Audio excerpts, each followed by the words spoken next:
Lee Kuan Yew, the founder, he said something very fundamental. Later on, of course, in say, when we started this thing of turning Singapore into what it is today, we had a very clear option. We could have stolen and become very rich and lived very comfortable lives. But we chose the other side. We said we are not going to steal from our country. Instead, we are going to commit and devote everything we have, every ounce of our strength, into making Singapore what it is today. But we had the clear choice. And opportunities were there for us to steal. That's Lee Kuan Yew. You can Google. He says that.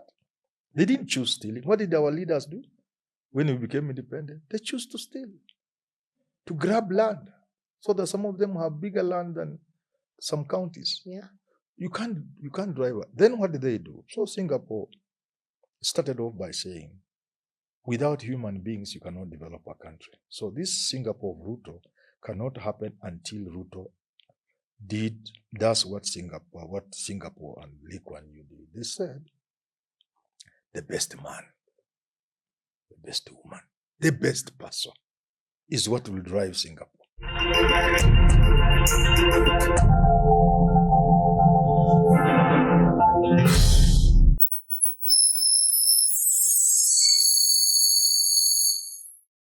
Hey there and welcome to Fanya Mambo Africa. This Friday, it's a beautiful day in Kenya, very busy on the political space. And to discuss the issues that are happening in this country with me, I had to go for one of the best in the country. People always watch your content and your predictions seem sometimes to work, sometimes maybe not. That's none other than Herman Manyora. Karibu sana Alpha House. Asante sana. How are you? We're good. We thank God. Managing well? We are trying to. Okay. As best as we can. Okay. Under the circumstances. Okay, great. At least you're not pessimistic and, as the president said, average thinking. Are Kenyans average thinkers? No, the question to be asked is how do our leaders think? Because it will certainly trickle down. So if Kenyans are average thinkers, then their leaders are average thinkers. Why do you think the president, because this is not the first time he's used that statement. Yesterday during the State of the Nation address, he mentioned that. And the perennial pessimists.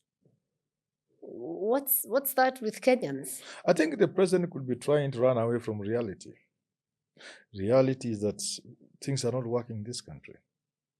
We are not doing well as a country. So we must look for excuses and words to run away from the reality. The reality is we are not doing well. And this is evident everywhere you go, across sectors, across the country. There isn't a sector you can say is doing well. But he there spoke aren't about a set housing. of people, apart from the thieves, there aren't a set of people you can say are doing well in this country. Only the thieves are doing well. Because they have a field day with our national coffer. Those ones are doing well. Anybody else is suffering. You go to town, please.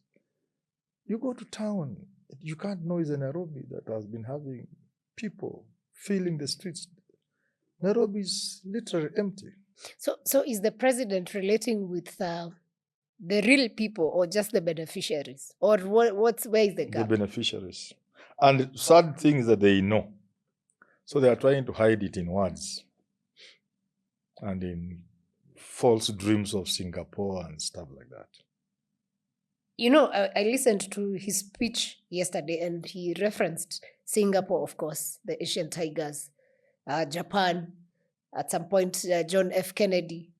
So then if he has all these good references he's looking at, but then the people don't feel that, where is the gap? It's an escape. Psychologists will tell you that's just an escape.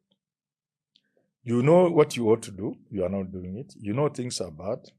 You are aware they are bad. So you try to create another world to distract attention from the reality, which is that things are doing bad. Things are really bad. The country is doing badly. And you know that you have what it takes. You have the capacity to change things. What you lack is the will. You don't believe in changing the country. So that guilt also is eating you and driving you to say certain things. Because fortunately for this country, very fortunate for this country, we are not like some countries that have problems, which to get out of, the sort of effort you need, it's impossible. We have no problem in this country. If we have people at the top who wish to change this country and have the will and the desire, and they are honest about this country, I keep telling people in 10 years, we should be beyond Singapore. They are talking of Singapore in a dreamy way. Yeah. And they are talking of 30 years. Why 30 years? The world today, what you can do in a month, 20 years ago, you needed perhaps 10 years to do. Buildings are coming up across the world, marvels, wonders of the world. Some of them even underwater, and they are being done in record 6 months, 3 months. So 10 years today, you can achieve, a country can achieve what other countries took 50 years to achieve. You can do that in 10 years. You can. Yeah. But what is this Kenyan obsession with Singapore? Or what is the dream? What is the Kenyan dream of Singapore? They think they are saying we were the same, and they took off, they left us behind, even though we had been the same in South Korea, with Singapore, and a few others. The truth is we were far ahead of them. We were far better. The challenges, Singapore was a swamp, malaria infested. Even the physical country itself, a small island, malaria. We had all this big land that God has given us. You can do any film in Kenya. You can produce any film in this country. You want it on the sandy beaches, South Coast, you can do you can produce your film there. You want the forest there. Yeah. If your film is about the desert, we have the desert in this country. What is it we don't have in this country? The human power, the educated human resource. What don't we have in this country? We have things many countries don't have. We just lack leadership. That's all. That's why I'm very sad, because I look even at the opposition and wonder, do we even have anybody who can deliver this country? You think we don't? Where is now? These are the same people. I sympathize with people of your age, the young people. If things continue like this, you people are going to be in trouble. You will not find a country. By the time your children are young adults, there will be no country. But I keep wondering, because the reference for Singapore is too much. I think it rings in every Kenyan head every time a speech is made. He's escapist. Yes. But then again, what is it that Singapore did? You know, we talk about we want to be like Singapore. So the question should be, they are looking at the buildings. They are saying we shall have buildings like Singapore. Because if we have buildings, and then what? First, do we have the values necessary to move the country forward? You see, the Asian communities, people grow up in a family, and values are so important. That's why you find some countries like Japan, where Southeast Asia, if you do something that brings dishonor or shame to the family, you commit suicide. Yeah. Suicide is an honorable thing to do in those countries, because anytime you do something that brings shame to the family, everybody will expect you to commit suicide. So it is strong family ties, strong community ties, building into strong national ties. So they desire to do the best you can for yourself, your family, your community, and your country. Here, nobody ever thinks of this country. When somebody leaves their house in the morning, puts on a tie, if you ask them, what are you going to do for the country? Nothing. They are going to steal. They are going to use government resources to make deals. Hata kama ni simu ya serikali, people use that telephone to make calls for deals. Use the office to plan for how to steal. They are not like that. They have values. They love their country, they love their society, they love their families. Secondly, the dream that, you see, Lee Kuan Yew the founder, he said something very fundamental. Later on, of course, in say, when we started this thing of turning Singapore into what it is today, we had a very clear option. We could have stolen and become very rich and lived very comfortable lives. But we chose the other side. We said we are not going to steal from our country. Instead, we are going to commit and devote everything we have, every ounce of our strength, into making Singapore what it is today. But we had the clear choice. And opportunities were there for us to steal. That's Lee Kuan Yew. You can Google it. It says that. They didn't choose stealing. What did our leaders do when we became independent? They chose to steal, to grab land, so that some of them have bigger land than some counties. Yeah. You can't drive it. Then what did they do? So Singapore started off by saying, without human beings, you cannot develop a country. So this Singapore of Ruto cannot happen until Ruto does what Singapore and Lee Kuan Yew did. They said, the best man, the best woman, the best person is what will drive Singapore. So meritocracy. Top on the list was meritocracy. Meritocracy. That for every job in Singapore, you'll give it to the best person. Apana hii, Muluya, Mkikuyu, political, we support. No, apana. The best person. If the best person happens to be your relative, so be it. If they happen, like Kennedy, they are quoting Kennedy. Kennedy gave his brother the job of Attorney General. When he questioned, he said, but this gentleman is qualified and he's an American. So if this country wants to become anything near Singapore, we must do what Singapore did, beginning with merit. Because it is people who drive development. It's not machines, it's not buildings. Yeah. It's not even IT. It is people behind that computer. So you need the best. That's what Singapore did. Of course, there were other things like pragmatism. Yeah. Follow that which works. Something is to be done. It must be something that can work. Don't listen to many theories and many stories. So are we ready to go in that direction? Are we even ready to do the small things you need to do? I was giving some examples today on some other radio show. Mm-hmm. If you want investors to come to Kenya to develop this country to become a Singapore, can they come to this dirty city, congested city? If you can't even clean a city, clean uchafu peke yake, how can you talk of being a Singapore? There was a saying maybe they went to downtown Singapore, if it exists. In Singapore, there's nothing. In Singapore, there was a saying that gum derails Singapore. It was both figurative and literal in meaning. People, there are days when people used chewing gum was very popular in the world, Mm-hmm. And they had constructed these light rails or train using. So, so much uchafu kama ya chewing gum. Mm. In a derail, actually, physically, it can affect the motoring of the light train. But at the same time, that's derailing Singapore. Singapore can't go where it's going. So for Nairobi, you could say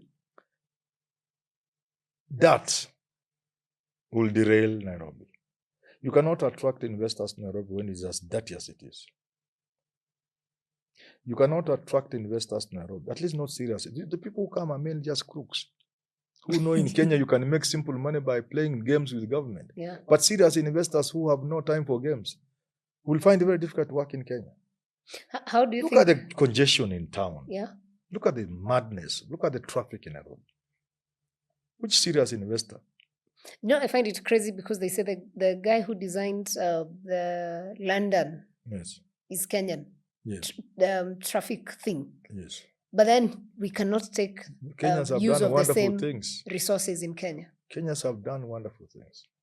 Even if you go to the ICT, even the so-called Silicon Valley, you'll find Kenyans are there. You've got some top universities in the world. You'll find Kenyan brains are there. Look at the M-Pesa is a wonder. People in the world are wondering how it could have come from Kenya. This country has people, men and women, who can turn around this country. Why do these men that we have never give themselves up for political positions or leadership. Let me say leadership. Because then again, you see, if every day we keep saying we are unhappy with the leadership, then Herman himself won't even offer himself. There are two ways. One, you have mentioned Herman, who happens to be yours truly. Do you want to tell me Uhuru Kenyatta didn't know me? Or William Ruto doesn't know me and what I can do? So must I ask for a job? There are situations where people scout for people. In fact, the best way to hire today is through scouting. You don't wait for people to apply. Average people will apply. But people who can do great things don't apply for jobs. They are headhunted. But that, besides that may be a bit braggish. But in a small way. But my teacher told me if you don't blow your trumpet, nobody will. That's true. You see, sometimes back, they advertised for the position of Chief Justice of the Republic of Kenya. You know, Chief Justice is the dream of every lawyer. Yes. Every judge, every university professor of law, everybody who is in the practice of law, in the scholarship of law, dreams to be the Chief Justice. There were only 13 applicants. Out of the many. All these professors of law, all these judges and senior lawyers, why do you think they didn't apply? Because people know they can't get. I'll give you another story. The last IBC, not this one. Those four, the Cherera Four, are they called the Cherera Four or yes. What?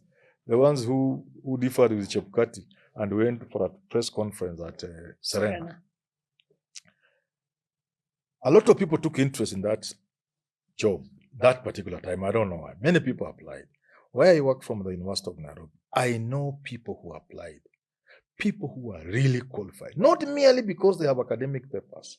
They are people, you know them, you know what they do on the side, you know the kind of things, the contributions they have made. So you know this one. They ended up, they were not even shortlisted. Instead, they took one or two of our students. My friend. So what are you talking about? People know there is a waste of time to apply for a job because you'll not get that job.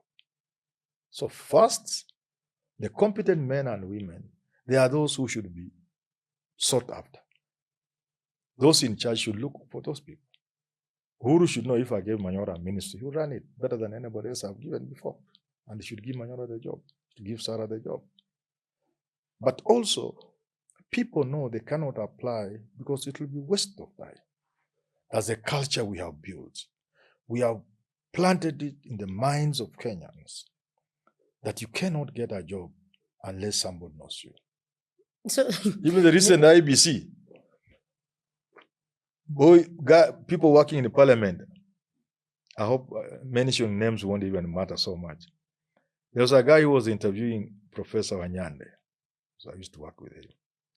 He interviewed so well. Parliamentary staff came to listen. They were calling each other. Come and see this guy. And he's been in political science, he's been in things, he has been on things. Even Raila knows him, but he was not given. Instead, somebody else was given. So it is so demoralizing when you see a very competent person who really should get that job. If you are looking for 7 people, you start with that one. Everybody knows who ndio atakuwa kwanza kwa list. All other factors considered. Then he's nowhere near even the short list. That discourages people, and the people have given up. That's where we are as a country. Are you saying we've lost hope? It is sad, but it's true. So, you know, if a country has lost hope, then you get a ministry that is run by professionals, and you get an illiterate person and make them CS. In a ministry that is really a ministry full of professionals, highly qualified people, you get a semi-literate minister. Then you get somebody, a PS, who doesn't have capacity for anything, who can't understand, who will take 10 years to know how the ministry works. What do you do to the professionals there? They just give up, they just surrender. Say, okay, we can't live because we are earning our salaries. And some say, now let us also steal.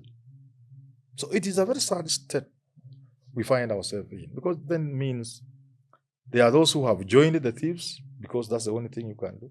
And a majority have just surrendered. They've given up. So I've seen even at the university. People stopped being at the university, physically and emotionally and psychologically. So are we going to have a shift in this anytime soon? Because then if a nation stays like that... It is what is inviting a revolution. Sadly so. That's how even Obama said it. Even Uhuru Kenyatta said it. If we continue like this, we are inviting a revolution. Na Gen Z ilikuwa kionjo tu. You think so? That was child play. So do you think Kenya is ripe for one? Oh, my friend. My friend. This country will have a revolution like no other. There will be chaos in this country. It will not even be a positive revolution. You know, you break to build. Yeah. The Bible says, except that a seed dies. It cannot germinate. A grain of wheat. So, we are pushing ourselves towards disaster as we watch. Because once a country goes down, to bring it up is not easy. Look at how old I am. Sudan started the chaos around the time I was born. Up to now, they have not sorted it out. In 1990-91, I was at Safari Park, and so many jeeps came, left hand, asking what all this. Then we saw Siad Barre. How many years are those? 30-something years ago, when Somalia went down. Is it up? Not yet. More than 30 years. I saw Museveni here, 1985. Moi had hosted him and Okello, whatever people were. This that so many years later, Uganda is still in it. Once the country goes down, it takes years to rebuild it. So as Kenyans continue playing and pushing the country next to disaster, they should also be prepared that the children you leave behind as you steal and as you mess this country, are you living? There's no country you're living for your children and grandchildren. So I keep telling them, don't push us to chaos. Because man minus hope is an animal. Yeah. So we are creating animals. Look at a country, just a second. How do you think you can live in a country, say Nairobi, where now, out of every 10 people walking the streets, you find in Nairobi, out of 10, perhaps only 3 have a job. Or 4, maybe 5. In another 5 years from now, 8 out of 10 people in the city of Nairobi will not be having a job. And out of those 8, 7 will be having degrees. Is that a country you can live in? Is that sustainable? Is it sustainable? It's not sustainable. In another few years, people will be robbed. What you are saying there's no robbery in Nairobi. Hii ya mchana, wacha huko River Road. Sasa inakuwa hapa Kenyatta Avenue. Moya raped and robbed like other cities in the world. That's where we are headed. And we are doing so deliberately, with our eyes wide open, because of our greed, both for power and money. That's where we are. It's really sad. Huh? So what would be the catalyst that would push people to, I don't know, what even do you define as a revolution? Let's put it that way. You see, a revolution is a violent change. Change brought in a violent manner. The question is, what will be the end product?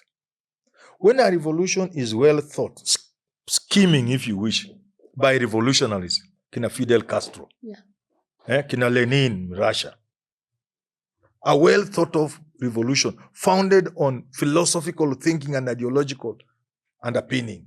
You look at your country and you say, in 50 years, we must change this country called Libya. And you are in the military. You are Gaddafi. You say, let us take over power from the king. That is a different revolution. Yeah. That one is you can say, is programmed. It has a clear path, founded on clear thinking. The vision is not just, but the sort of revolution that are now happening in the world, starting with the Arab Springs. It is people are fed up. It is state of hopelessness. Yeah. People are fed up. Wacha yaribike. Wacha kanuke. We pick it from there. Yeah, because we are already dead anyway. There's no hope. You sell everything, you take children to school. Then they join you at home. So that is the state of hopelessness is what will breed that kind of revolution. And it never succeeded. It has never succeeded anyway to bring anything. Look at the recent examples, including Egypt, Tunisia. Because people are just fed up. And it's across the world. It's across the world. So Kenya started protests. And you see how it has spread. Yes, because we're in Mozambique, Morocco, Tanzania here, our neighbors. Uganda now. Uganda, Nepal, but those Nepal ones were actually able was a to copy topple. from Kenya. And what Raila was saying, the military would take over, you saw in Nepal. Except that they were more disciplined and they just handed over power to that lady. Madagascar. It's everywhere, and it's happening every day. So because it's mostly the youth who go to the streets, when you push the youth to that level and then there's that desperation of... Because they are the most affected. Yes, because it's, the older generation, you're protecting your gains, as Museveni says. Yes. The younger generation is building a future. Yes. So the perspectives are different. What do you think then is the future? Because these people will be... The young people have no future. We received free education ourselves. The meals we ate at university, no, I can't afford in my house today. What we used to eat, I can't afford. And it was free. Today we are creating roadblocks for children. We received free education. We ate the best meals. We slept in good places at the university, free. Now we are creating roadblocks. We are gatekeepers. Yeah. You think the children will allow this to happen? We got jobs before we left university. Unatoka university na barua yako. Today we are doing everything in the book to make sure jobs are not in this country for the children. It's not because we are borrowing to burden them. Because it's they who will pay. Most of these loans we are borrowing today will mature when you people are, it's you. I will not be there when these loans mature. We're already paying for the ones that were taken. Na hiyo haitashiki kuwa loan. Sasa loan ndio zinachukuliwa sasa. When these loans begin to, when you hear we are paying, money has been set aside from the consolidated fund for loans. It is not the principle. Those are just interests. Mambo bado. Mutalipa hii mpaka mtashangaa. So what does that Some mean for parts the of country? your country will be auctioned. That's why I'm saying the young men with education can see mbele iko shida. Mbele iko sawa, hakuna, mbele iko shida. And it is this gloom, state of hopelessness, that will breed chaos in the country. Even today, as we speak, these beautiful homes you see in Kiambu, people don't stay there. People stay in Nairobi. Because you are not safe sleeping there. Because there are so many idle young people in the villages today. It used to be illiterate villagers, but today, when you see vijana wanacheza, inaitwa nini? Yes. Cards, what have you? Yeah. Or talking about football somewhere near a stream or some part of the village. You go there, you find graduates are with them. Yeah. That is, so if a graduate in the village has no hope, how do you expect these other villagers to think there can be any hope? So they will slit your throat. Why is it hard for the leaders in power at the moment to understand? And this is not just, there's President Ruto here, there's in Tanzania, there's Uganda, there's Mozambique. And it's not Ruto, there was Uhuru. They are all the same. So why don't they get that? They are using the old script to run their countries. The old script that cannot work. Watch, you see how Museveni will go down. He'll go down. And he'll go down very badly. He will be chased out of the herd like an old, tired lion. With the son as a general? Pardon? The son? Yeah. That will be the first to be chased out. He will be the first to escape from Uganda. This force is like an army that the world has never had before. In the history of mankind, there is an army the world has never had before. It is young people. Yeah. It's an army that has never been had before. You can't manage it. They are ahead of you in everything. So a few months ago, I said, not a few months, a few weeks ago, when Ruto was signing these bills into law, The 8. these things about, there's one about cyber. And I said, mwache hawa watoto watuue watuweke kwa majeneza. Wakitumia AI. Let them just put us in coffins. It's a stupid thing to do, but let them do that. Let them find things about us and put them on the internet. Let them call us names. Let them have memes, whatever. Let them do what they want to do with AI. Free expression. Yeah. Because they are creative. They are innovative. The mind is what. Let them expand their energy there. Otherwise, they will direct, if you put them under, they will direct that energy to destroying you. A few days ago, government ministries were hacked, right? Yes. The guys are ahead of us. In another, if you continue pushing them, they will make it difficult for government to pay salaries. And if you misbehave, they will interfere with banking. This is the young people we are talking. You can't manage them. You can't use a gun against a person who is using their brain. Yeah.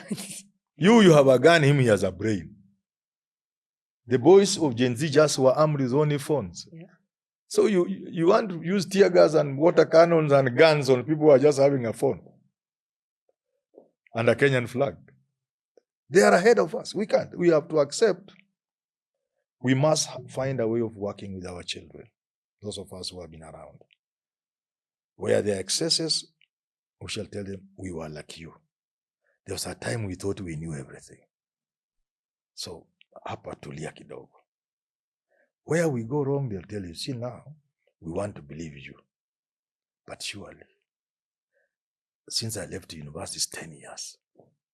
What Kenya have you been building for us? A Kenya in which graduates stay 10 years without a job. Then we shall also listen. Okay. Then we shall whisper among ourselves. Let us not allow illegal imports into the country which are killing our industries for our children. Hapa kweli no.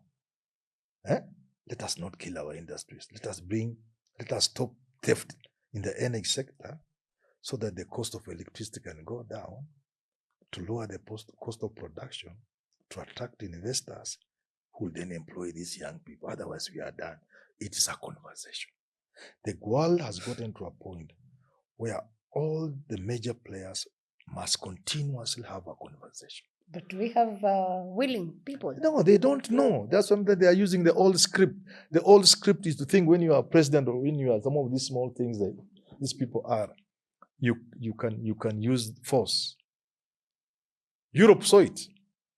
Europe was trying to use barbed wire and guns to stop immigrants a few years ago. Then when you are armed with your gun, the person you find is not even is not armed. Is a foreigner wanting to come to your house, your country. They are not armed. Beyond that, there is even a child with an ice cream. Now you have a gun. What is a gun before a child with a lollipop or an ice cream? Will you shoot that kid? That's what Europe faced. And they realized this immigration thing is a crisis. They have had to engineer the approach to immigration. You get it? Kenyan leaders and other African leaders think you can use force. Force against the Manyora generation. Because you started with fear. These children don't fear. And it is you who made those kind of, you made these children growing up without fear. In school, you told them they should form student leadership forums. When the staff is meeting, a student is supposed to be there. When the board of governors have been chairman, when the board is meeting, a student representative must be there. Yeah. They must sit with the principal to budget. You came up with the Children's Act. You came up with those things about, you gave them free education, Kibaki. You did immunization, so there are many of them, they didn't die when they were young. You did all these things to produce these people. Now you have to appreciate you are the ones who created them. And it was good that you created the people who can think, people who can question. It was good. Liberal people who can think. Then why are you now thinking a generation like that can be managed by a gun? I mean, I think it's just ignorance and the fact that you want to have a status quo, forgetting you're dealing with a different generation that is not happy with that. Yeah. And if you look across Africa, we have the story of Burkina Faso is always told because of Traore and where he's taken his country from the point he came to where he is now. Do you feel like there's a lot of African countries that might go that direction? And also, what do you feel about what he's done for his country? Because if you ask African Union, they will condemn because it's a junta in power.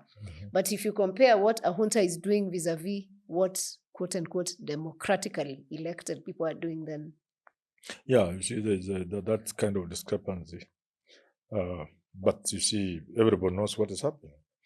People know that the sort of leaders we have in Africa are puppets of the West.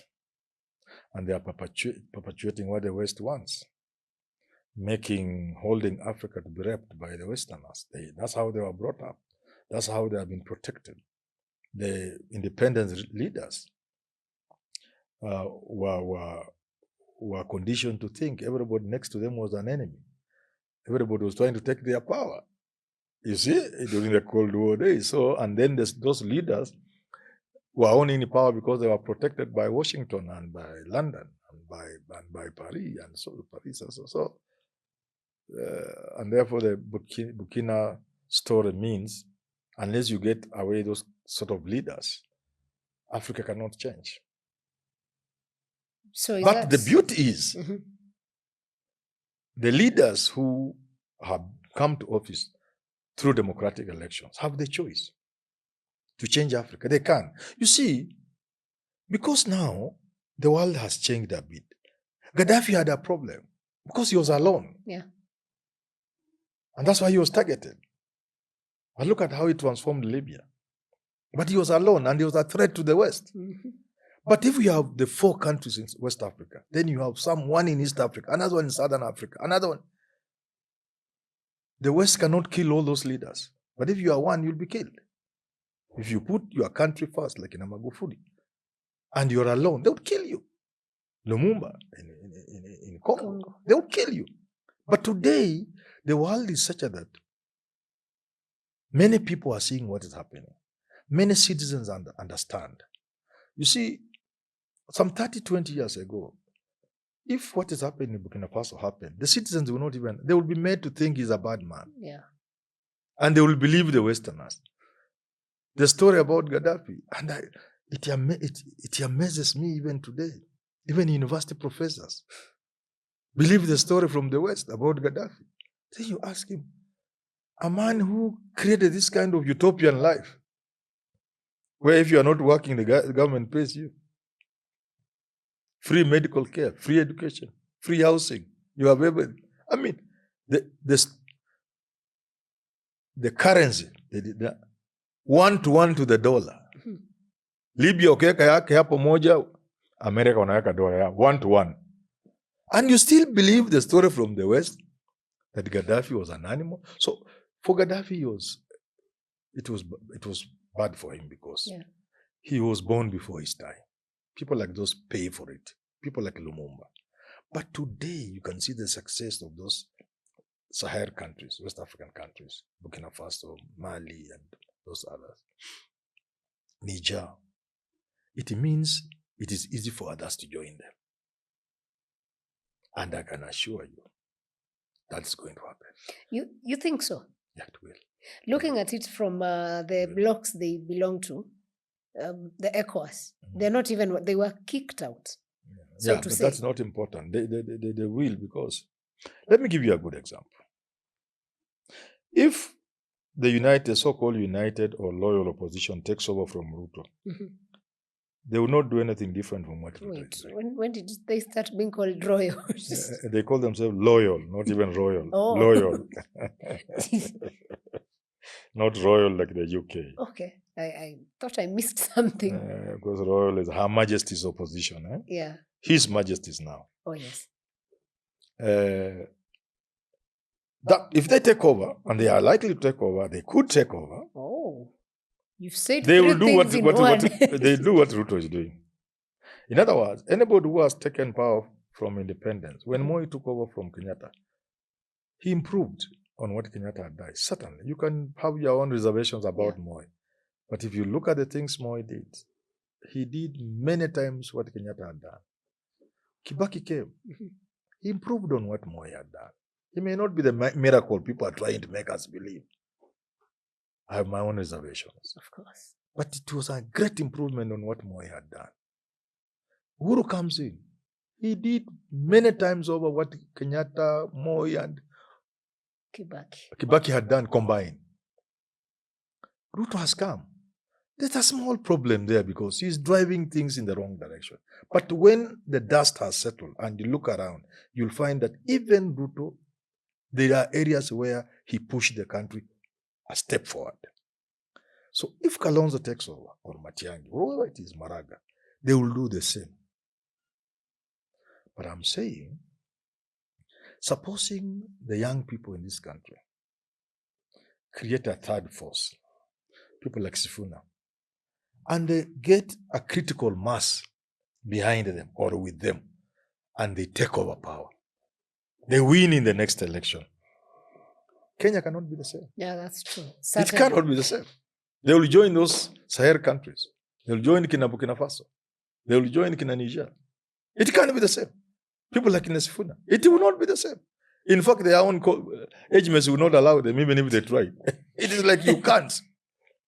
Also, being young gives you the advantage of, thinking of how you can move things faster. And looking at the world differently. Yeah. So, it's a question of whether the young people in this country can organize well enough to take over power. If they take over power, we don't need a revolution. Okay. They just change their country. Because this is their country. Yeah. This country doesn't belong to me. My generation has killed this country. It's my generation that has messed your future. But, when people do these things individually, people say young people, they are not doing anything. But if it's a collective push from our generation, pushing this country forward because of their own future, they cannot allow you to play if you are in power, if they are the ones who have put you in power. And in any case, you'll know that I am here with a specific agenda to advance the interests of young people in this country, to talk about the future of the country. Yeah. So there's hope in that kind of arrangement, if it works. If it were to work. Yes, yeah. But looking at it as it is, what we have today, we have President Ruto's camp, and we have the United Opposition camp. Who do you think in the opposition is highly likely to lead, or how is that arrangement going to be? Who do you think will be president? President or flag bearer? Which are you looking at? Both, because the flag bearer then becomes the president. I think, if they win that. I think the opposition seems to have settled on Kalonzo. Even Rigiji? Even Rigiji. All of them. I think from what we are seeing, the signs can tell you they have settled on Kalonzo. And he has very good chances of beating Ruto. Because something drastic must happen between now and 2027 for Ruto to beat them. Because if elections were held today, Ruto can barely get 35%. He must be standing at 30%. I've been saying this for a while. Nobody has challenged me. Nobody has come from the intelligence to whisper to me, you are wrong. He must be standing at 30%. If Kalonzo stands today, Ruto stands today, Pigeni nyuma ya watu laini, Ruto can hardly go beyond 30%. When he had MPs yesterday during his speech, are the ones who are shout going to home. them. All the ones are going home. The national attrition, they will lose MPs at a rate of about 70%. This time will be about 80%. And well, I personally am happy many of them need to go. You can have an indicator. Look at Mount Kenya. These MPs who have stuck with Ruto. And there's nothing wrong with that. It's also for their own survival. They are viewed as traitors. Whether they are traitors or not is another story. Yeah. In politics, it's perception, not reality. The perception around the mountain, Ichungwa, Kimani Ichungwa and his team are traitors. So they are all headed home. In Nyanza, there were MPs who never did anything apart from working with Raila. And they were sure of being elected. Yes. They are automatically given ODM tickets. Those are orphans. They are also going home. We are going to do something like 85% of MPs who will not come back. That's very beautiful. Which is good. Yeah. It's a good step. I have been arguing. I have no power, I have no platform. I may have my own small platform. But I've been telling the leaders in both sides, the person who will bring young people on board with a workable formula will do very well the next election. Yeah.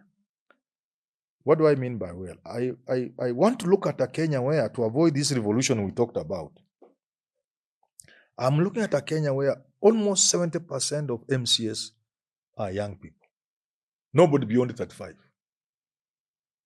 I'm looking at a situation where 40 to 50% of the National Assembly is full of is young people below 40 at least.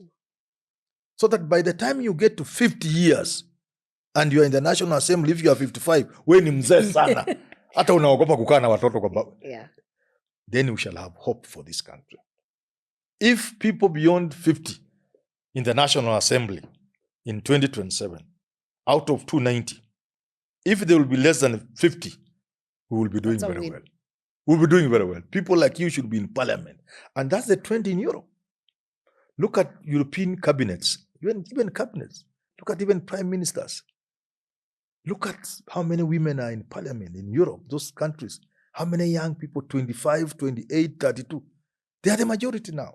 So in 2027, the politician who will do well in 2027 at the presidential level will be that politician who has a workable formula to ensure we have more than 50% young people in our county assemblies, more than 40% young people in our National Assembly, so that our MPs, when you are 55, when you are 60, hata mwenyewe una resign. Unaangalia where am I? By kids. So that and it can't work. Yeah.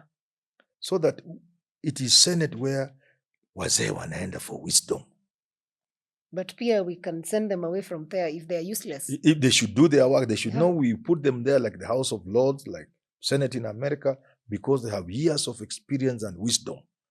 But if they want to do the usual thing, then even there we shall take young people. But for now, I would rather we kept their old people who will use their wisdom wisely. But Parliament, the National Assembly, anybody beyond 50 should feel very old. And they should not be many. They should be just like 30, 40, 50 hapo. Minority. And really minority. Yeah. The majority, over 60, 50%, should be people below 50. Totally agree with that. With people as young as 25 there. You see, like that young man in Baringo. Yeah.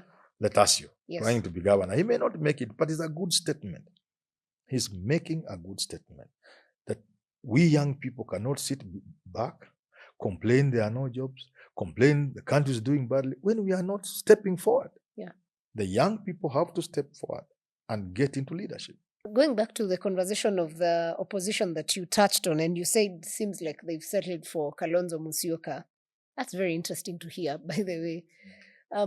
I would just want to hear from you. Do you think Kalonzo can steer Kenya to where we want to be? It will be incremental. What Moi did after Kenyatta.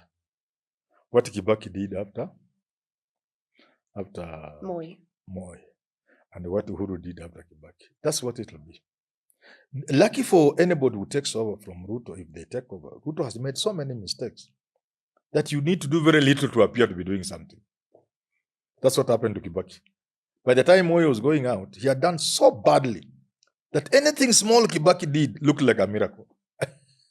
But would it be the same for this generation? You know, then I would look at it like you had a generation of many of you that were not informed, and you had no comparison because, again, there was no tech perhaps, so there was little.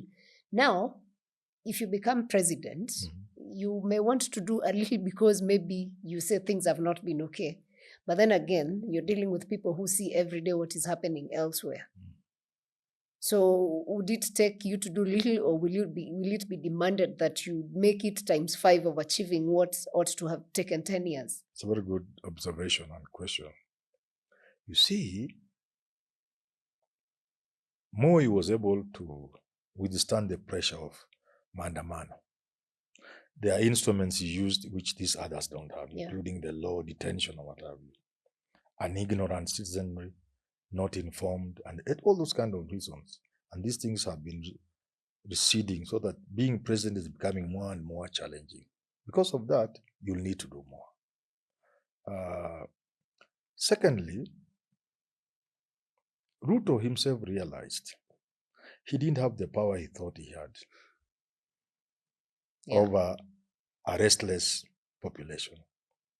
And he sought help from Raila Odinga. What do you think Kalonzo will do? Do you think Kalonzo can withstand noise in the streets of Nairobi? He will either run away to Seikulu or he will do what is right. What will he be doing in Seikulu? He will just run home, because he will be told, don't even go out of the country. You have enough goats, go and take care of them. He will not withstand the pressure from the streets. So he'll be forced to work. He'll work. If Ruto was forced to accept it, except because of working with Raila, the push by the young people aborted in some way. Because it was, a shock. The shock of Raila working with Ruto robbed wind from the sails of the Gen Z revolution. Yeah. It caused some confusion, and that confusion spoiled the momentum. Otherwise, Ruto would not have managed. There's no way. And Ruto himself knows it, and he has said as much, and Raila said it. If Raila didn't come in, Ruto would have gone home. You would have seen a helicopter leaving State House as he's running away. That was obvious. He knows, everybody knows. It's not a secret. So if that could happen to Ruto, you want to tell me Kalonzo can withstand even a week of demonstrations? He will not, so he'll be forced to do the right thing or go home. We are going into a future, and mark this. Mark this. I saw your number, you called me. If I will still be around, call me. Yes. We are going into a future where presidents are going to resign. Beautiful. Very the beautiful. future we are in is a future, and I say this 2022, and it almost happened. These automatic 5 years are not going to work. We are going to have so many interruptions in future. Mtu anakuwa sworn in this year, next year anaenda. Either ameshindwa, ameinua mikono, amesarenda, ameenda, ama ametolewa. And that's why I said, politicians are also people who don't know about themselves. They do things that are not in their interest. The impeachment of Gachagua served the purpose, short-term, selfish, but foolish. Impeachment is going to be a normal thing. You wait until this case of Gachagua goes through the Supreme Court and milestones are established and precedents. Yeah. My friend, you look for me when I'm in Luombei, my village. Na hata utakuja kuniambia na wewe ulikuwa unaona hapo. We are going to have situations where governments can fall 2 times in the span of 1 term.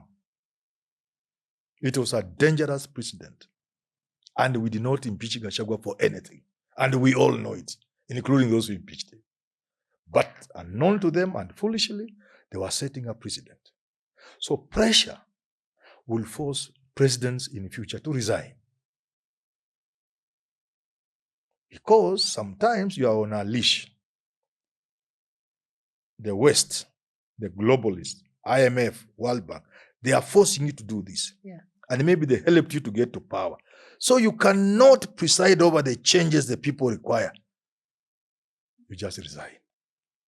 Because how do you look them in the face? And they are holding you somewhere. Umeshikwa mahali vizuri. You can't. So you resign. I'm foreseeing a future where presidents are going to resign. A future where presidents are going to be impeached in the streets by people. The heat is so much. I was in State House when Moi was telling us. Hii State House huwezi kulala kama Wajaluo wanapiga kelele town. Those were his words. Hii State House huwezi lala kama Wajaluo wanapiga kelele town. And Ruto came to see it was true. Wajaluo doesn't mean Luos. It just means Kenyans who are restless. It used to be Luos, but now it is everyone. In fact, my observation was there were more even Kikuyus than Luos this time, Gen Zs, and they were mixed and what have you. Because of proximity, of course, then the Kikuyus were more, and the education and what have you, and the gadgets. So I foresee a future where presidents will be resigning, will be impeached by people in the streets, and they'll be impeached in parliament until we shall now embark on a trajectory where we'll begin to have leaders who put country first. At that time, people can talk of Singapore. For now. No,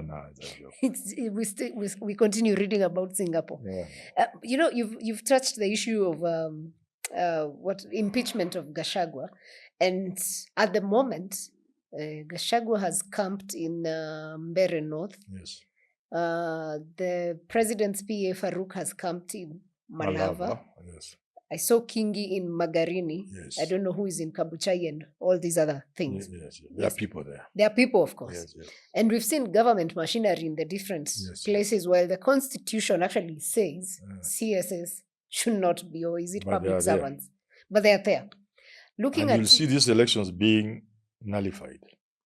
Because at the judiciary, as bad as it is, there are at least things happening in the judiciary. They are courageous judges. Yeah. Just wait. This is by elections. A number of them will be nullified. Continue.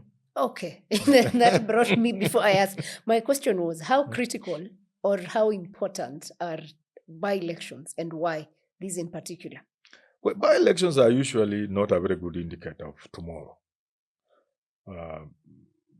Sometimes you can see that turnout is sometimes ridiculous. Raila, when he left Ford Kenya and formed NDP, he won with 3,000 something votes in Langata. It was Langata. Oh, yes.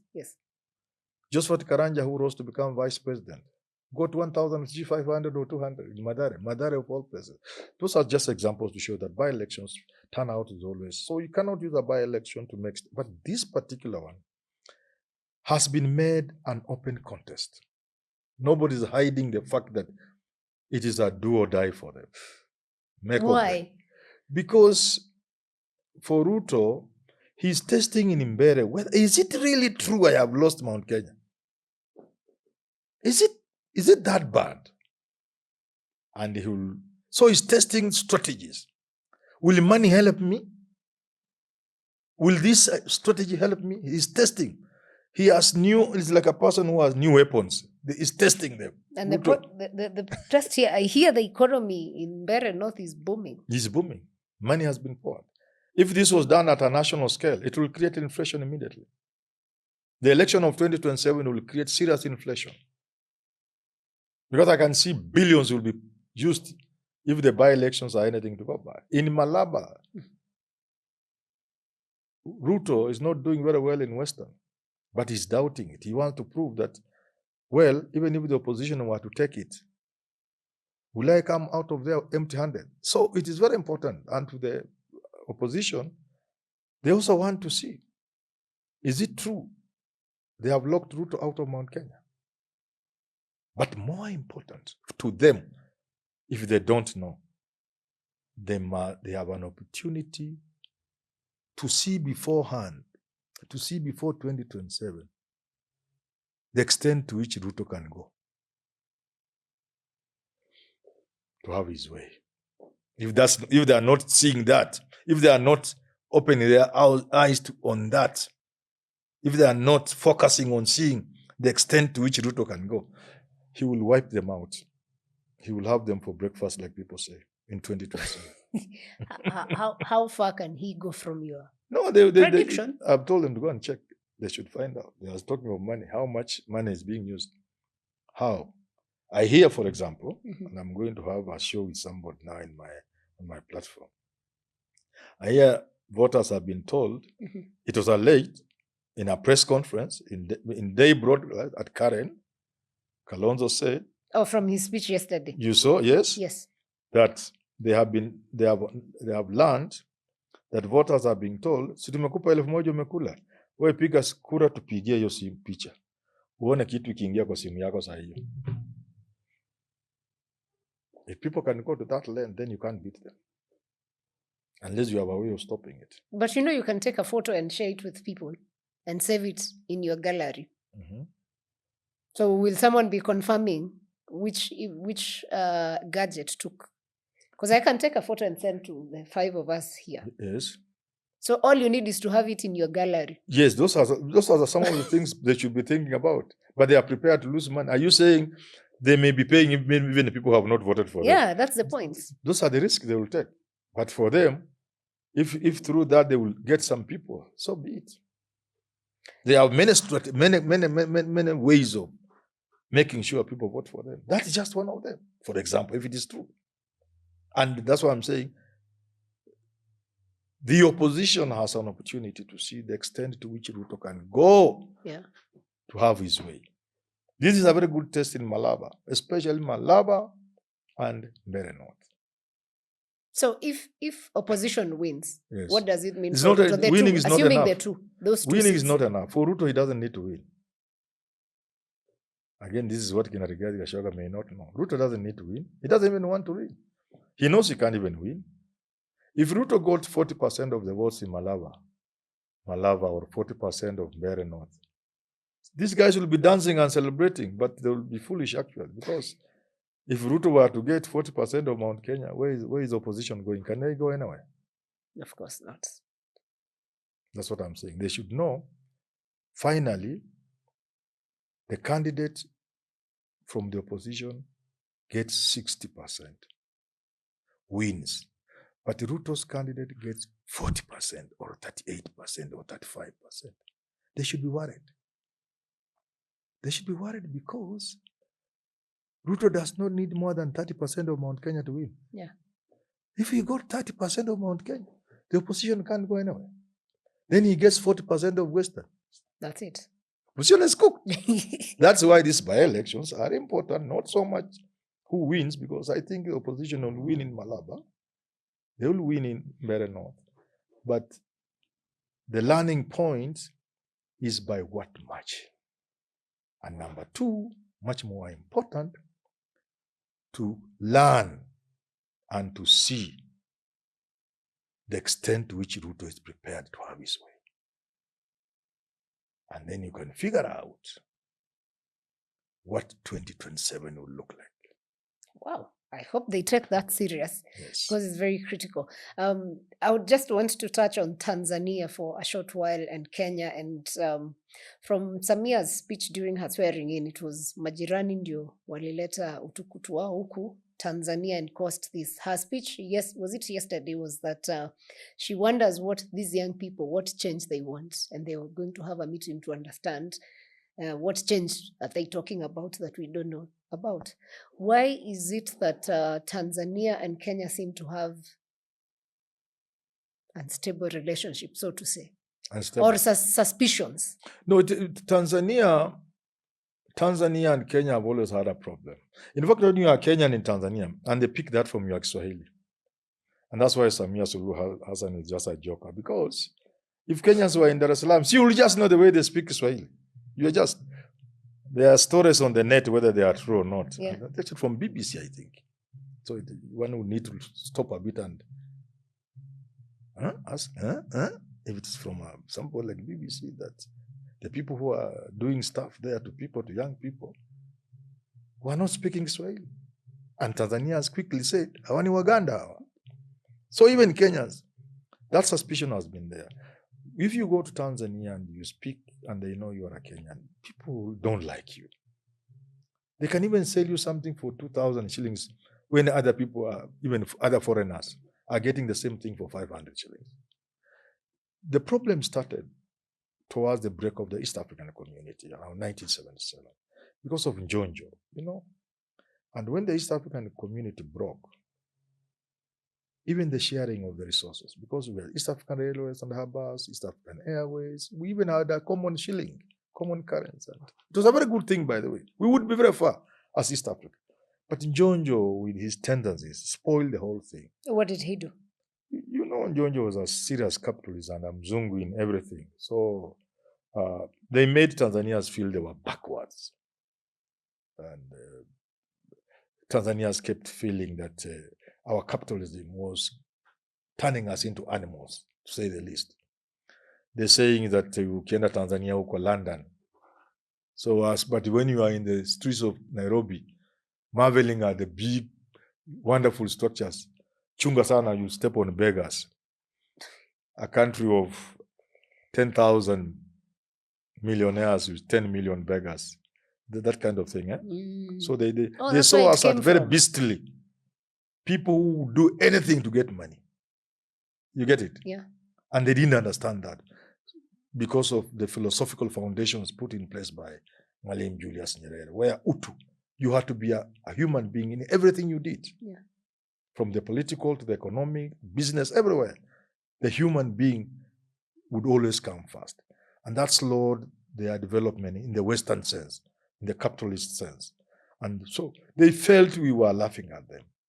And then they also felt, because of our approach to matters, we were getting an unfair advantage at their expense.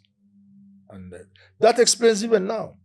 If you see, like, even protocol, the protocol, trade protocol between EU and the East African countries, only Kenya has signed. These others have not signed.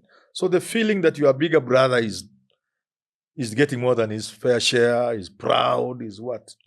That's how it all started. And after Nyerere, even with the liberalism, it is felt Kenya enjoys more advantage compared to Tanzania. But Uganda here, we give them everything and they don't complain. So it's they have threatened us. Yeah, now they have. Now they have.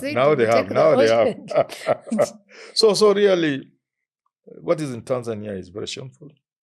And if Suluhu Hassan is wanting to find out what the young people want, it was very simple. They are not even like Kenyan children who are asking for a lot. They are just asking to allow democracy to play out, to allow competition. There was nothing. And she was going to win anyway. Now CCM will lose. But there was another 20 years or so ahead for somebody to threaten CCM. Now they're now it's gone. She has killed CCM. So the next election, CCM will be beaten. Someone, Chadema or whatever other party. Whatever. They will beat CCM hands down. But nobody's going. I know some people say, Manyora, you don't know that Magufuli almost beat CCM. But it's because of the same mess within the party that he bolted, came, and he was almost beat them. Before then he beat them when he came back into the party. So she has killed. And the young people are just asking for simple things. Let an election be fair and fair. But can you imagine, even after all that asking and requesting, then she appoints the daughter and the son-in-law and... The Greeks, we are told, many times it has been said, and it has been quoted, that when the gods want to destroy you, they first make you mad. So these leaders are always mad. They do things even you are left wondering, what?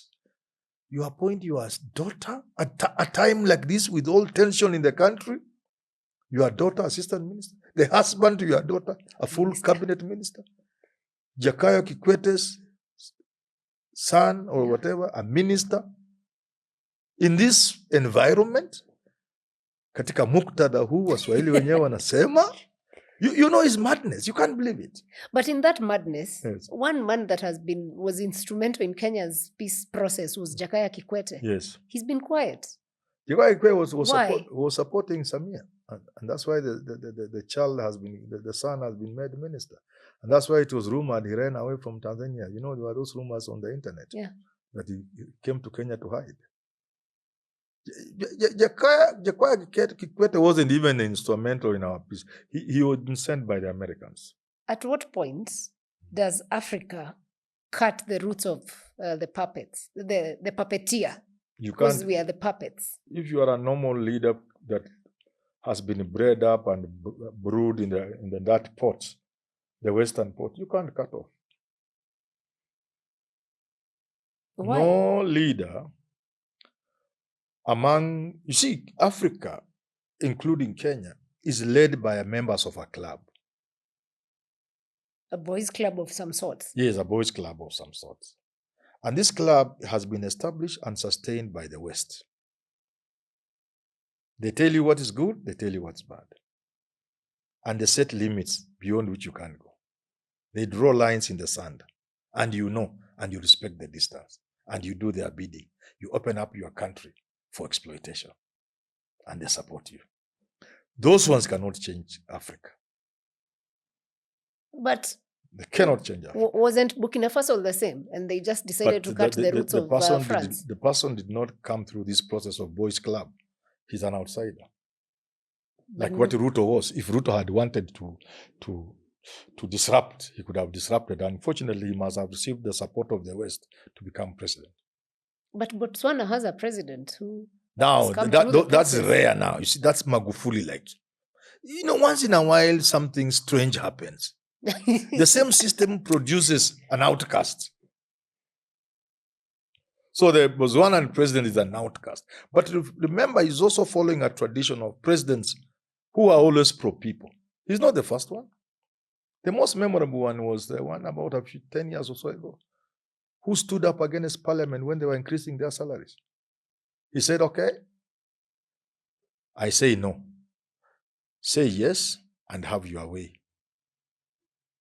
And then I leave it to the people. Let the people decide between the president and the members of parliament, whom they want to keep. They backed down. Botswana has always had people. The story you have heard of our president gifted something. That story has been there for years, before you were born, perhaps. Okay. A president came to Kenya, was gifted an animal. It landed at the airport. They looked for the papers. They were not there. It was returned.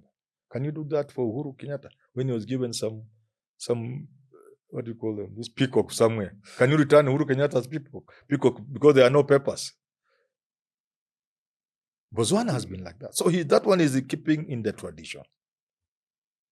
Although now he's going beyond what others have done. Yeah. And Africa has a lot to learn from him. I mean, the other country that interests me at the moment is Namibia. Yes. We see that lady. Yeah, she's even cleared the debts. Yes, and told our minister recently, please. Yeah.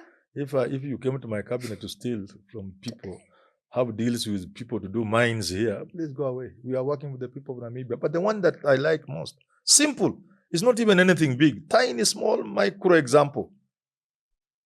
She told the Americans, okay, if a Namibian wants to come to America, you have put all these hurdles. They must go through all this stress to get your visa. And American coming here, they'll go through the same. Yeah. And they thought she was joking. Americans. And they are doing mining there and other things. Yeah. They are told, if visa yako imeisha sasa, urudi apply vizuri. That's very, I mean. A country must be a country with some pride. I was saying something many people have called me, I said on my video about that Chinese who was beating a Kenyan. And the Mzungu was spitting on policemen in Mombasa. I said, man minus dignity is a dead creature. We must have dignity. We must value ourselves. You know? And I said, countries have gone to war where hundreds of thousands, if not millions of people have died. Yeah. Just because of national pride. If you get one American citizen and play around with him, America can descend on this country, one citizen. Yeah. You touch an American, you have touched Americans. Every country must have dignity and a sense of pride. National pride has sent nations to war. We cannot have foreigners flogging our people. We can't have a stupid boy spitting on our police officers in a police station. What kind of people are we? What kind of people are we really? So that woman, that lady, the president of Namibia, she's the mother of Africa. She's the pride of Africa, not Kenya West. If we are looking for the pride of Africa, we look for the Namibian president. She makes Africans proud. We need people like those. Certainly. And it doesn't cost anything. Yeah. Just tell an American, okay, so you want to make it difficult for us to come to your country? Okay, let's see. You try to come also, let's see. And between Namibia and America, who needs the other? America needs, because they are picking resources. Yeah. Namibians don't need America. It's Americans who need Namibia. Kenyans don't need Europe. It's Europe which needs Kenya. Yeah. There's nothing we are going to those cold places to do. If you go to Europe, just to see buildings and then be beaten by winter like now. Somebody invited me to Norway the other day. Then I looked. The I said, degrees. go. Mimi niende kwa hii baridi kufanya nini? 2 weeks. Other Kenyans would rush and fall over themselves. There's nothing you are going to do in Norway. There's nothing you are going to do in UK. When I'm Zungu, I was once on a flight from Angola somewhere. The flight was from Angola, but I boarded at Windhoek, Namibia. I was the only African on that flight. From Namibia? Yeah. The flight was from Angola, passing through Namibia, through Windhoek, I think. Unless it's quite a while, unless I've forgotten. All these Wazungus were there on a mission to exploit the resources, oil in Angola and other things. Imagine kwa ndege mzima kubwa Boeing, mimi nilikuwa I noted alone on the plane headed to South Africa. Alone Mwafrika, wazungu in the heartland of Africa, huko ndani between Angola and Namibia. Hawa wazungu walikuwa naenda kufanya nini huko? Huko ni kwao. Exploitation. To exploit Angola and Africa. Who needs the other?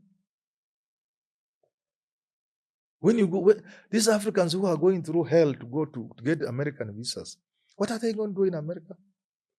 Are they going to do any business in America to exploit the American resources? Of course not. So, if they didn't go, would anything happen? They tried to stop Mother Karua, she said, now, you people, you are crazy. Look for that clip. She said what I'm talking about. Yeah, I have seen that. In this, like, you are stopping from going to your cold country. What exactly are you trying to tell me? We need people like Mother Karua in this country. She told them all. She told the American people, I'm not dying to go to America. Yeah. But Americans are dying to come here. Of course. Because if we stop Americans from coming to Africa, the first thing that will happen will be a casualty. The first casualty will be jobs. American jobs will be lost. European jobs will be lost. Because we are the market. And we are the source of the raw material. We are still almost at the industrial revolution stage, which led to the search for raw materials in Africa and Asia, and definitely automatically the search for markets. So if you break that circle because Europe has depleted its raw materials, America is almost depleting its raw materials. So the raw materials are found in Africa. So if we stop them, where will they get raw material to produce? Their factories will close. And after they have produced those phones and everything else, where do they sell them? Including the very useless ones. They sell them in Africa.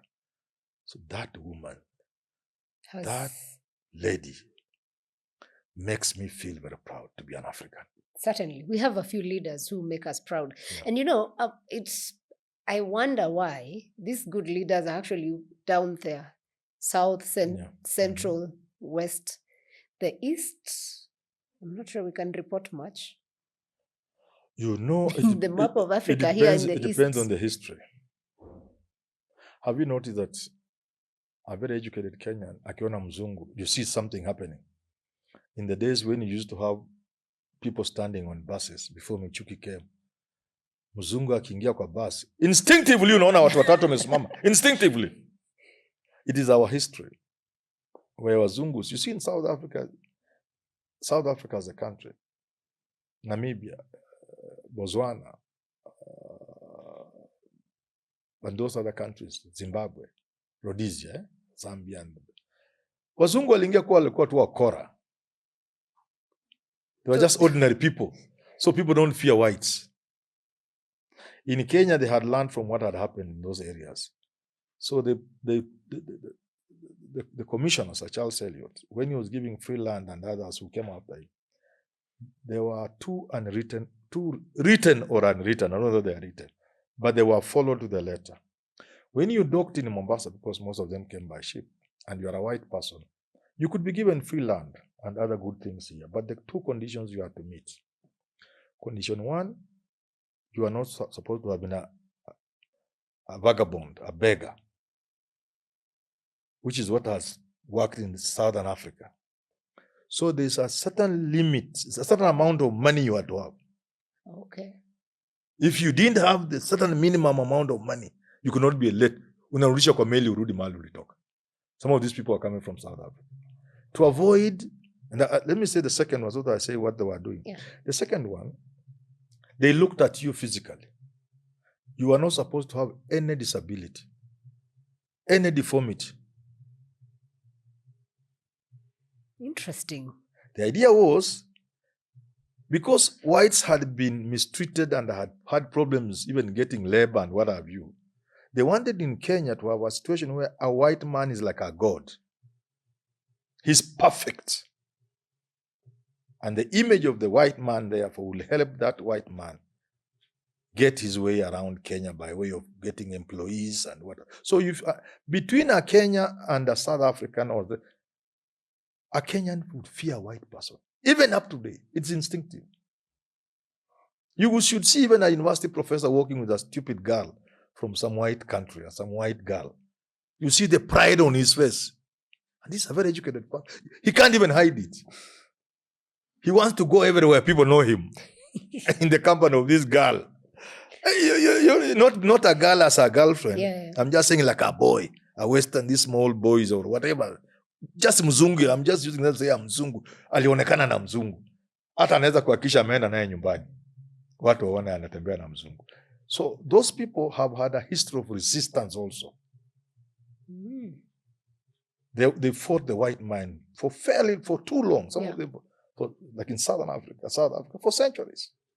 Namibia, it was the Germans then who left, and Namibia became a trust colony managed by South Africa on behalf of the League of Nations, and then blah, blah, blah. So they have had a period of resistance for many years. So they are fighters in terms of, they know what true liberation means. In fact, the lack of democracy in Namibia, in Zimbabwe, is not so much because the population can't fight. No. It's because, like in Museveni, the people have grown up with fighting. And the government is a fighting government. The leadership of Zimbabwe, it was not, Mugabe was perhaps the only civilian. Everybody else in many of the spheres are people who have had the experience, a life of fighting. Oh, see, it plays a huge role in what a country the becomes. National psyche. Yeah. People in Uganda can't feel safe away from NRM. They know where Museveni got them from.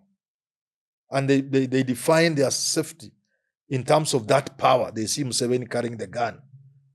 If you are in Kampala, you see when Museveni is going to State House or you need to somewhere in Kampala, you see the soldiers with guns. The people, they feel safe. Interesting. That's a very interesting perspective. And that's why people like Museveni, I don't know what is. Maybe it's because of their children whom he would want the children to take over like the son. You can't beat Museveni in a fair election. But that's true, because I have some colleagues from Uganda, and we were just having a debate, and everyone was shocked. They're young people. Yes. All of them are very okay with saying we are protecting the gains. Yes. We want Museveni for one more term. And they are for genuine. us Kenyans, it was a shock. Like, what do you mean? You have not tested lawlessness. You have not lived in a country where people are just shooting people in open daylight, so you don't know what it means. Them, they know what it means to be protected. Wow. They know what peace means. They know what it means to wake up, go about your business without fearing. Because they have lived through periods when you left and your wife left and the other, mkikutana jioni mnasema, God is great. Then you start another day tomorrow. So that is the psyche. It's a national psyche. That they define peace in terms of the protection they are getting from a military regime. It's not a simple arrangement. But now his excesses are the ones that are going to spoil that for himself and for his son if he wanted to come. If he had left earlier, even for his own son, he could also have done many other years. Yeah. But now, just like Samia Hassan in Tanzania, who has opened CCM to scrutiny that was not there before, Museveni has also opened himself now to opposition by engaging in unnecessary excess. Why do you want to kill Besigye in jail? What can Besigye do to Museveni, actually? Does Besigye look like he can do anything to Museveni? I mean, if he never did it when he was his doctor. What can he do? In the freest of elections, even managed by angels, my apologies to the Christians and the other religious people. Even an election supervised by angels, you can't beat Museveni. Okay. We villagers, they know they have been safe because of Museveni, because they have seen it all. Okay. Uganda continue protecting you against. But this is important. But now the excesses Museveni has engaged into unnecessary excesses. Kama anashika vijana wetu hapa. Then he says I put them in the cooler. Kwa freeze kidogo. What is that? These are just boys who will make a little noise and come back to Kenya with their red berets. Nobody will even know who knows them. I think he also... What are they? Kinjagi, who are those people? Can they even call a crowd of 20 people in Nairobi? Of course not. But when you think at it from that issue of Bob Njagi, the issue of the ocean, when you look at it, do you think he's starting to look at Kenya as... They fear. But they should also... Museveni is an intelligent man. It's an intellectual. He knows what is happening across the world has a bearing on what has happened in Kenya. Things were happening, but the way it happened in Kenya, a group emerged and was clearly defined, Gen Zs. So the young people now, although the young people have been known for revolutions and everything, this time is different. This time is at the conscious level that young people can cause hell. And with that, Museveni should be prepared. Well, the only advantage he has is that election is in about a month, so it's in January. It's in January. So maybe during that final time. If I were Museveni, I would go for an election, win the election, and immediately begin a process of reform. And say, as soon as this reform is over, including a new constitution, I have advised the same for Tanzania. Begin the process of national healing, reform, a new constitution, and go into an election. Give yourself 2 years. If Museveni did that, if Suluhu Hassan did that, let us go into national healing, forgiveness and everything, but let us practically implement start working on a new constitution. They have had a draft for many years. Let's have a new constitution. You remember they said you can't even contest if you lose. You just go home or go to the streets. They have a new constitution. And they don't want you in the streets either. They have a new constitution in Tanzania, a new constitution in Uganda. And Museveni and Samia says, as soon as the constitution is ready for use, we will go into an election and I'm not going to stand. He will remain a hero. And I'm telling you, because Ugandans value peace and they are assured of that peace through NRM will still win an election. CCM will have a fighting chance. But if they want to push these 5 years that they are in, Museveni goes in and he wants another 5 years, he will not finish. True. Samia Suluhu Hassan will not finish. She will go out in disgrace. But she can midwife change and go down in history. People will even forgive her what she did. She will have a new constitution in 2-3 years, have an election, she doesn't stand, she hands over power to the next person. And the country will be peaceful for many years to come. The same with Uganda. Okay.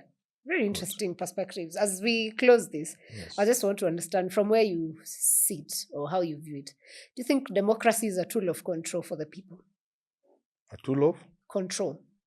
Of course, it's an arrangement to lie to the people that It's a lie. that we can give you a government that can work for you. It's not true. First, what we call competition is controlled choice, is limited choice. You are given two people. They are basically the same. So it's a make-believe thing. You are made to believe that there is contest. There's no contest. There can be no contest between Kalonzo and Ruto. They are the same people, the same side. Where is the contest? You know, people, I know you are young, so you don't know. I'll give you a story of a friend of mine called Eregu Asgogo. Asgogo is a nickname we gave him. He said, they thought when we get independence, they will plant maize up Osigona Golf Club. Those things were places where Wazungus used to play golf, those beautiful things. Yeah. They thought they'll even plant maize there. Let me bring you a little closer. People thought when Moi goes, all these Moi, they will disappear. Moi Sports Center, Kasarani, Nyayo Stadium, as any of them gone. All Moi schools all over the country. Kuna moja imechange jina? I don't think so. People thought, yeah, when Kibaki takes over. Most recently, Gachagua and Ruto told us, the moment they land in State House, kweka Biblia chini, a commission of inquiry into state capture. Have they done it? They've captured more, perhaps. They have captured more. The Fuliza is still there and everything. They are the same people. So democracy is a farce. It lies to you that people are competing so that you get one who can think about you. It's not possible. They are the same people. That's why any meaningful change, except for very rare places and times, any transformative change in countries across the world has happened through revolutions. In the Second World War, Russia was fighting barefoot with all the Russian winter. Imagine, Russia has the harshest winter, and soldiers could not afford shoes. 3-4 years after the Russian Revolution, it was a superpower. Cuba was a slave colony. Backwards. After the revolution headed by Fidel Castro, Cuba is the country it is today with the highest levels of literacy, the best approach to healthcare, and the best trained doctors. If you go on, you can go on and on. Any country that has moved in a very transformative way, always the change was not through the ballot. But they are punished. Yeah, sometimes. Cuba is going through punishments. Yeah, it's because they don't want people to copy that, emulate that, as Gaddafi did. You cannot, in other words, democracy and the processes of democracy and the institutions of democracy cannot produce a leader who is for the people. Occasionally, like we have said, Botswana, occasionally somebody can sneak through. Yeah. It is carefully crafted. That's why Raila was always shunned upon. They couldn't trust him. He will maintain that system. Even after they did panel beating, and after he became even more Western than the others, they still had some doubts in them, you know. So they look at the society and pick pieces. They bring people, they bring them up. They have a way of bringing them people up. Then sure, those are the people they install in power to maintain what democracy gives you in a very false way. Democracy cannot on itself produce leaders who can work for their countries. And then when you don't, they slap you with sanctions and... Yeah, that's where. So they demonize you. They turn your country into a pariah country. You know, my son went to Zimbabwe sometimes back. When he came back and said, hey, I've been to school, but I've been listening to what people have been saying in the media. I went to Zimbabwe. I was shocked. It was nowhere near what had been painted in the media. At least me, I knew. I didn't have to go there. Yeah. So even when I went there, I wasn't shocked, because I knew these are just stories from the West. Harare is one of the cleanest cities in the world up to today. Not in Africa, in the world. One of the cleanest cities, very clean. But vitu imeanza kuingia kidogo, watu wanauza sweets. Those things were not there. Slums were never there. Zimbabwe had the best education system in Africa. And up to this day, I went to Zimbabwe last year to give a talk. Of course, we were chased, so we didn't give election. Just before the elections. Okay. Just before the elections, we were told go away. You're Kenyan, in fact. So we left. So we didn't do it. But that conference was organized by students. So I asked people, you mean all these people who paid for my air ticket, my hotel? You mean they were students? You mean you were students? Then somebody told me, a friend of mine who has been in South Africa for a long time, he told me, the Zimbabwe education system trains very thorough, responsible students. Yeah. And you go for many years, it is Zimbabwean doctors who have been working in those other countries around. So a country that is painted as useless as that, how can they be the ones who are producing doctors in Zimbabwe, in Namibia, Botswana, and the rest? A few Kenyan doctors, but out of 10 doctors, 7 are from Zimbabwe. 1 is from Kenya, or 2. Then 1 is from their countries. How? So the West will always want you to do the things. And they achieve that through education. The sort of education they ensure you have for your people, that produces the people they want. Yeah. They do that through democracy, or what they call democracy.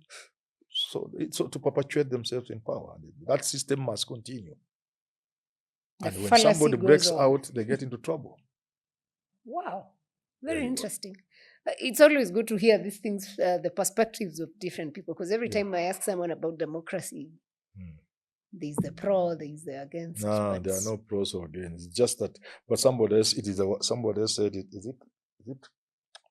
it Churchill or what said?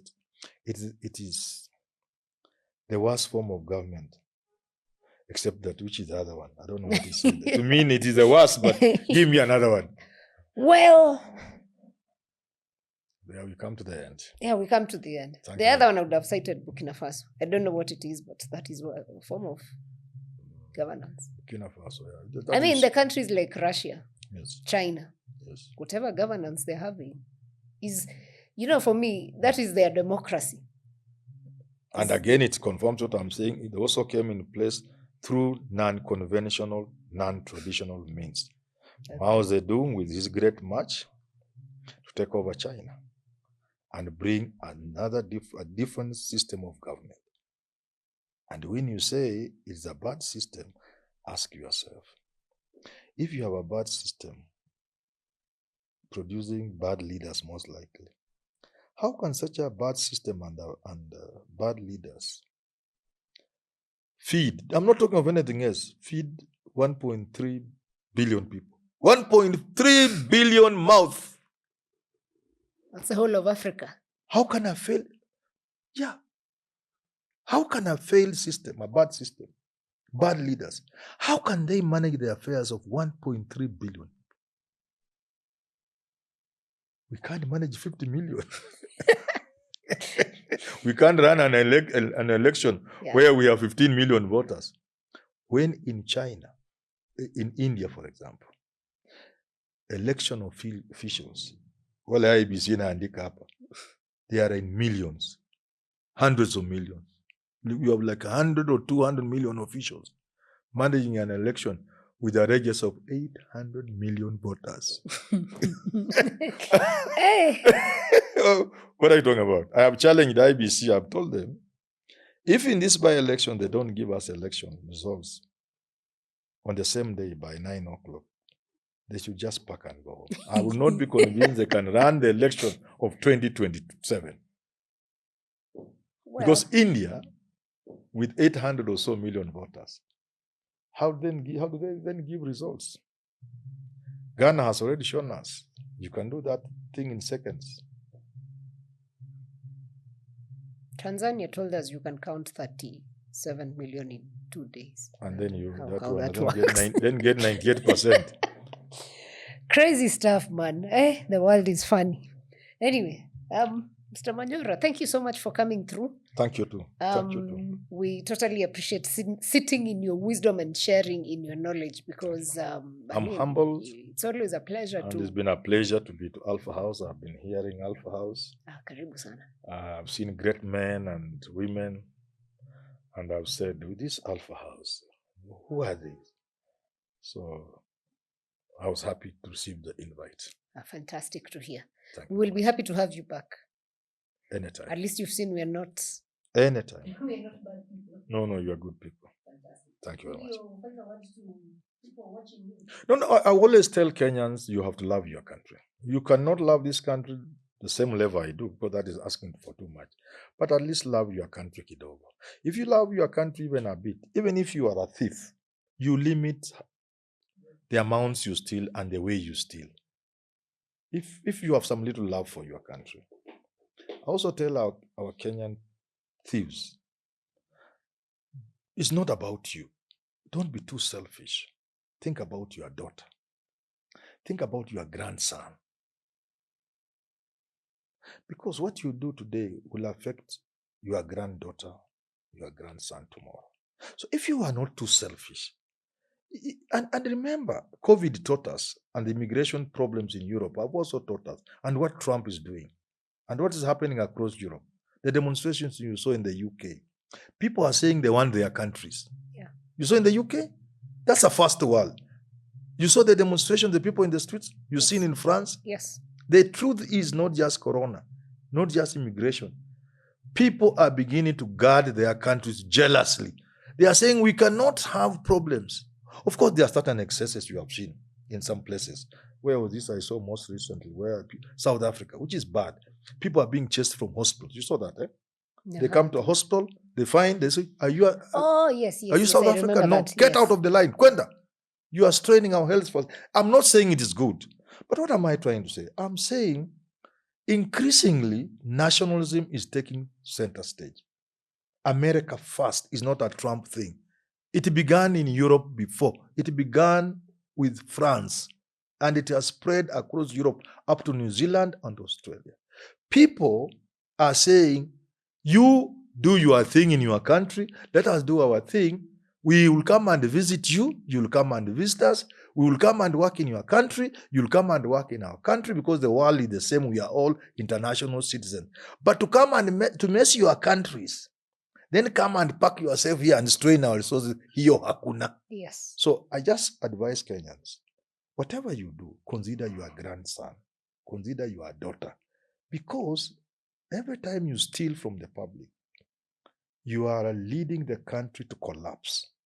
A country in which you want to leave your granddaughter. You can't be that selfish. Yeah. In any case, the money you are stealing, you can't finish. The billionaires who have died in the recent past, it should have taught people. Yeah. They leave all this money to people, lawyers fighting over and what have you. It's not worth it. And finally, not to scare them, Chinua Achebe said, God loves these poor people. In the Trouble with Nigeria, that small collection of essays by Chinua Achebe, Trouble with Nigeria. God loves these people, these poor people. Otherwise, he would not have made so many of them. And I tell our rich, when you are in Mudaiga, look beyond. What do you see across the river? I was in some embassy, one of these superpowers from Europe. We went for lunch with Raila at the ambassador's residence. Across Kunamuto, that's Madari, you can see people making changa. Yeah. If you are in Roresho, there's Kabarage slums. If you are in Karen, there's Kibra slums. If you are in Lavington, there is Kawangware. Do you see how God has strategically put you next to each other, Yeah. juxtaposing the rich and the poor? He's telling you, you can coexist.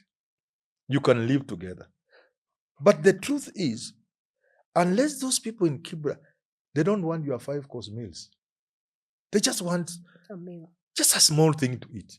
They don't want to take their children when your children go to school. But let their children even just have some little education. Yeah. If you think you can have everything to the exclusion of these people who are so many, so close, so dangerously close to you, you are delusional.